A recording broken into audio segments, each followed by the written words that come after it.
శ్రీమాత్రే నమ. జై గురు దత్తాత్రేయ నమ.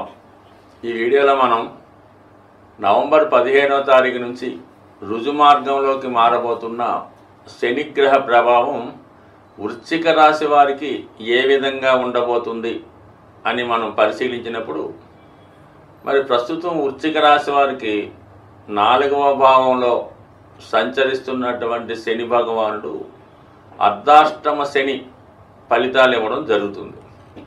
మరి కొంతకాలంగా వక్రగమనంలో ఉండడం వల్ల 3వ భావం 4వ భావం ఫలితాలు ఇవ్వడం వల్ల చాలా వరకు మనం గతంలో సంతృప్తికరంగా పూర్తయిపోయింది అనుకున్నటువంటి భూమికి సంబంధించిన లావాదేవీలు, అలాగే స్థిరాస్తి పంపకానికి సంబంధించిన విషయాలు, అలాగే ఆర్థిక విషయాల్లో అన్నదమ్ములతో ఉన్న సమస్యలు కానీ, వైవాహిక జీవితంలో ఉన్నటువంటి సమస్యలు కానీ, ముఖ్యంగా ఉద్యోగంలో ఉన్నటువంటి ఇబ్బందులు, ఇవన్నీ కూడా కొంతకాలంగా ఈ వృశ్చిక రాశి వారికి పరిష్కారం కాకుండా ఉండడం జరిగింది. చాలా వరకు దగ్గరగా సెటిల్మెంట్ అయ్యే స్థితి రావడం, ఆటోమేటిక్గా వాయిదా పడడం, ఇవన్నీ కూడా రావడం జరిగింది. ఎందుకంటే ముఖ్యంగా పాపగ్రహాలైనటువంటి కుజ, శని, రాహు, కేతువులు ఇవి ఒక భావంలో ప్రవేశించినప్పుడు ఆ భావానికి సంబంధించినటువంటి చెడు ఫలితాలు ముందుగా ఇవ్వడం జరుగుతుంది. అలాగే దానికి సంబంధించినటువంటి చెడు ఫలితాలు ముందిచ్చి మంచి ఫలితాలు చివరిలో, అంటే ఒక 3 నెలలుగా ఆ భావం నుంచి వెళ్ళిపోతుండగా మంచి ఫలితాలు ఇవ్వడం స్టార్ట్ చేస్తుంది.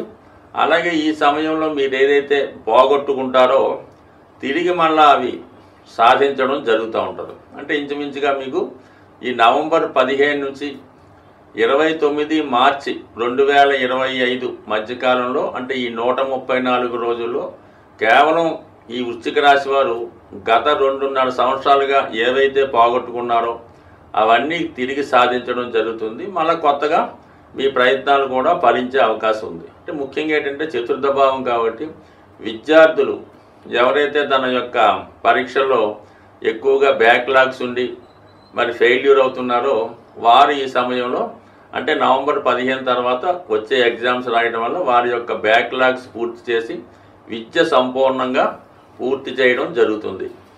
అలాగే స్థిరాస్తి సంబంధించిన విషయాల్లో మరి ఏవైనా సమస్యలు, అలాగే స్థిరాస్తి మీద ఉన్నటువంటి రుణాలు తీర్చే ప్రయత్నాలు, లేదంటే ఏదైనా మీ యొక్క ఆస్తి ఇతరుల ఆధీనంలోనో కబ్జాలోనో, లేదంటే మీరు రెంట్కి ఇస్తే వాళ్ళు ఖాళీ చేయకపోవడం, ఇటువంటివి కూడా మీకు ఈ సమయంలో మీ యొక్క స్థిరాస్తి మీ చేతికి రావడం జరుగుతుంది. అలాగే ఉమ్మడి కుటుంబంలో పంపకం కాని ఆస్తి ఉన్నా, లేదంటే అత్తగారి ద్వారా మీకు రావాల్సినటువంటి ఆస్తి ఉన్నా అది కూడా మీ చేతికి వస్తుంది. ముఖ్యంగా మాతృస్థానానికి సంబంధించి, అంటే తల్లిదండ్రులతో ఉన్నటువంటి విభేదాలు కానీ, ఆస్తి విషయంలో ఉన్న చికాకులు కానీ ఖచ్చితంగా మీకు ఈ నవంబర్ 15 నుంచి మార్చి 29 మధ్యకాలంలో ఇటువంటి విభేదాలు, విరోధాలు అన్నీ కూడా తొలగి మళ్ళా తిరిగి అందరూ కుటుంబం అంతా కలిసి ఒక పండగ వాతావరణం జరుపుకునే అవకాశం శని భగవానుడు మీకు, అంటే పోగొట్టుకున్నటువంటి దురదృష్టాన్ని తిరిగి ఇవ్వడం జరుగుతుంది. అంటే శని ఒక విధంగా దుఃఖకారకుడు అవడం వల్ల అర్ధాష్టమ శని ప్రభావంలో ఖచ్చితంగా జాతకుడికి ఏదో ఒక దుఃఖాన్ని, దురదృష్టాన్ని ఇవ్వడం జరుగుతుంటుంది. అది ఖచ్చితంగా మీకు మరి ఈ సమయంలో పోగొట్టి మంచి ఫలితాన్ని అతి తొందరలో ఇవ్వబోతుంటాడు. ఖచ్చితంగా శని మాత్రం ఏదైనా ఫలితం ఇవ్వాలనుకుంటే ఖచ్చితంగా ఇచ్చి తీరడాడు. అది కొంత ఆలస్యమైనా ఖచ్చితంగా ఇస్తాడు. మిగతా గ్రహాలు అలా కాదు, శని భగవానుడు మాత్రం ఖచ్చితంగా ఫలితాన్ని ఇవ్వడం జరుగుతుంది. కాబట్టి మీ యొక్క కొద్దిపాటి ప్రయత్నంలో మీకు అర్హత ఉంది, మీరు తగిన అర్హత, మీకు దాని మీద స్వాతంత్రం ఉంది అంటే ఖచ్చితంగా మీకు ఆ ఫలితాన్ని ఇస్తాడు. అయితే మనకు అర్హత లేనిది, మనది కాని దానికోసం మీరు ఎంత ప్రయత్నం చేసినా అది ఎట్టి పరిస్థితుల్లో కూడా మన చేతికి వచ్చే అవకాశం ఉండదు. దాని తర్వాత ఏంటంటే ముఖ్యంగా చతుర్థ భావంలో ఉన్నటువంటి శని దశమాన్ని వీక్షించడం, అలాగే లగ్నాన్ని వీక్షించడం, ఇవన్నీ కూడా జాతకుడికి అతి తొందరలో ఉద్యోగంలో అభివృద్ధి వచ్చే అవకాశం ఉంది. గత కొంతకాలంగా మీకు తగిన వేతనం లేని జీతం, ఎంత కష్టపడినా ఫలితం లేని వృత్తిలో ఉంటే వాళ్ళు ఖచ్చితంగా వాళ్ళ ప్రయత్నం వల్ల మళ్ళా వేరే కొత్త ఉద్యోగంలోకి ప్రవేశిస్తారు. అంటే ఇమీడియట్గా కాదు కానీ నవంబర్ 15 తర్వాత ఇంచుమించుగా మీకు ఏప్రిల్ మే నాటికి ఉద్యోగపరమైన అభివృద్ధి, అలాగే ముఖ్యంగా వివాహ విషయం కూడా, సంతాన విషయం కూడా సక్సెస్ అవుతుంది. ఇప్పుడు ఈ గురుగ్రహం శనిగ్రహం వారి యొక్క దృష్టి ఒక భావం మీద సంయుక్తంగా పడినప్పుడు ఆ భావ ఫలితాలు మీకు బాగా అనుకూలిస్తాయన్నమాట. అంటే ప్రస్తుతం రుజుమార్గంలోకి మారుతున్నటువంటి శని భగవానుడు నవంబర్ 15 తర్వాత రాశిని వీక్షిస్తుంటాడు. అదే సమయంలో గురువు కూడా వీక్షించడం వల్ల ఈ రెండు గ్రహాలు ఎప్పుడైతే రాశి లేదా లగ్నం, అంటే వృశ్చిక రాశి వృశ్చిక లగ్నం వారికి వారి యొక్క సామర్థ్యం శక్తి విపరీతంగా పెరుగుతుంది. వాళ్ళ ఒక అదృశ్య శక్తి ప్రవేశించి ఏదైనా పోరాడి సాధించగలిగే శక్తి వీళ్ళకి రావడం వల్ల అటు ఖచ్చితంగా ఇంటర్వ్యూలో కానీ, ఏదైనా వివాహ సంబంధించిన విషయాల్లో కానీ, అలాగే దైవానికి సంబంధించిన విషయాల్లో సంపూర్ణంగా శక్తి కలిగి ఎదుట వారిని ఆకర్షణ శక్తితో మిమ్మల్ని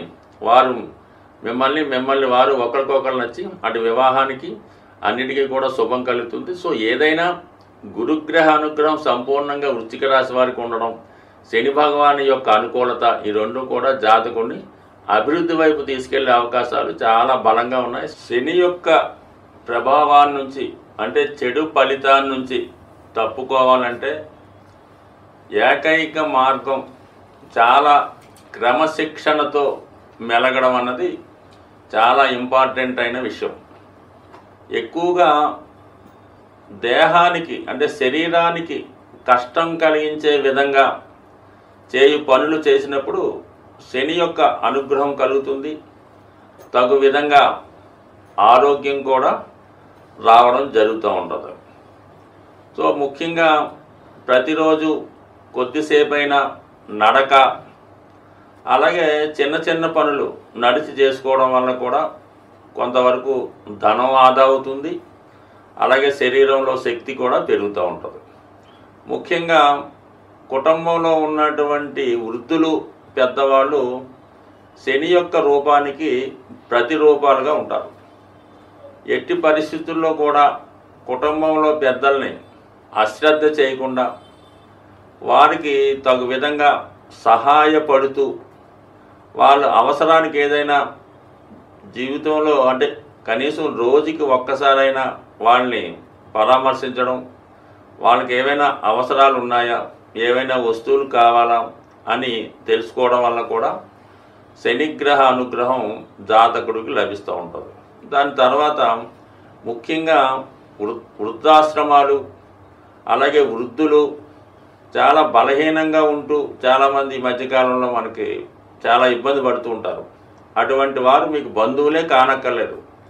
ఎవరైనా సరే వాళ్ళకి అవసరమైనటువంటి మందులు సమకూర్చడం, మీకు అవకాశం ఉంటే చాలామంది మీరు టౌన్లో తిరుగుతున్నప్పుడు మరి రోడ్ సైడ్ని వృద్ధులు నిద్రపోవడం జరుగుతూ ఉంటుంది. వాళ్ళకి ఏవైనా కప్పుకోవడానికి తగు విధంగా రగ్గులు లాంటివి కానీ ఇవ్వడం వల్ల ఈ విధంగా కూడా శని భగవానుడు మీకు ఖచ్చితంగా సహకరించడం జరుగుతూ ఉంటుంది. అలాగే క్రమశిక్షణ అనేది ఇంపార్టెంట్. ఏ విషయంలో ఉన్నా సరే పంచువాలిటీగా టైంకి అన్నీ పూర్తి చేసుకోవడం వల్ల కూడా శని భగవానుడు అనుగ్రహిస్తాడు.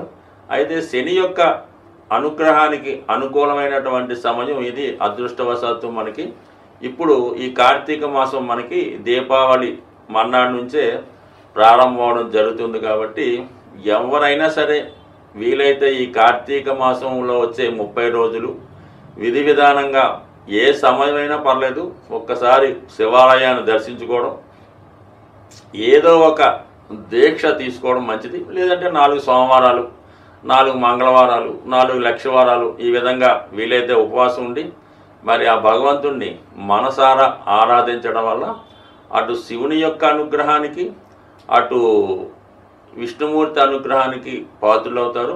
ముఖ్యంగా అది చాలా గొప్ప విషయం ఏంటంటే సామూహికంగా ఈ కార్తీక మాసంలో వనభోజనాలని